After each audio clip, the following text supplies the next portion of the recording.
weeks of national mourning between 17th of Tammuz and Tisha B'Av are times in which we mourn the loss of the temples in Jerusalem and all subsequent tragedies that befell our people. The tradition is that during these 3 weeks we do not have public celebrations.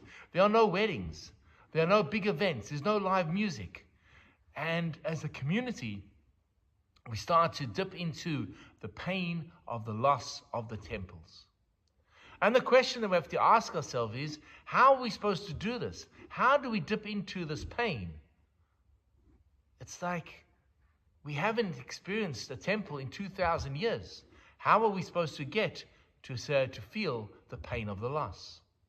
And thus our rabbis instituted these 3 weeks of national mourning, a time in which we deepen our sadness until we actually get to a time on Tisha B'Av where we sit on the floor like a mourner, take off our leather shoes, don't even eat and drink because we are so sad, and read the elegies known as the Kinot in preparation and to feel the pain of the day.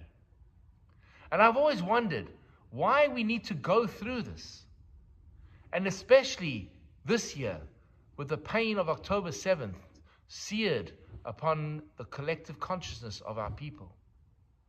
And I believe that going through the 3 weeks of national mourning and going through a Tisha B'Av, we will find the keys that will inspire us and hold us strong in the face of this tragedy.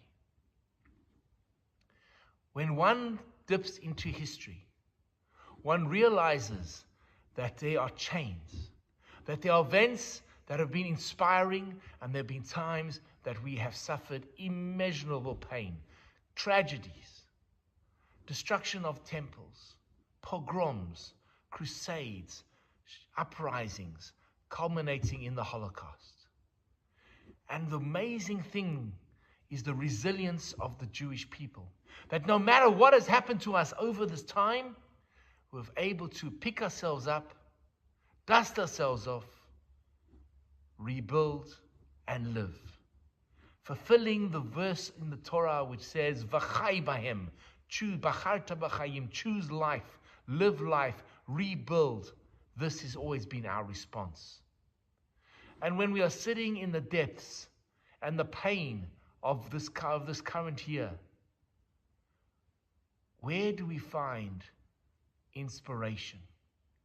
We find inspiration within our own people. How did our ancestors pick themselves up after Tisha B'Av in the year 586 when our temple was destroyed and all the Jews were exiled from the land of Israel into Babylon, shutting down the first Jewish Commonwealth? How did our people survive the destruction of the second temple and the loss of the second Commonwealth? How did they survive after Bar Kokhba revolt? How did they survive after the expulsions from England and from France and from Spain? How did they survive the pogroms of Khmelnytsky? How did we survive the Holocaust? And when we look at our history and we see the resilience of our people, we understand that no matter how dark, we can survive. We can rebuild and we can thrive. And for me, this is such a powerful message as we go through these 3 weeks. No celebration, no music, no meat, hair growing, beard. But through this, I find that I can tap into the secrets of our survival and strength of our people. And this is what gives me strength to continue, because I see a far bigger picture of Jewish history. And if they could get through it, we can get through it. And that is a message that I can take with me into this Tisha B'Av, and I hope you can too. Hi, this is Rabbi Lewin. If you've enjoyed the content of the sermons and the ideas that have been expressed in the YouTube video, please hit that first subscription button and notification bell, and share the videos with friends. We'd love to grow the channel and love to engage with you. Please share your comments in the section below. I'd love to hear from you. Have an amazing day.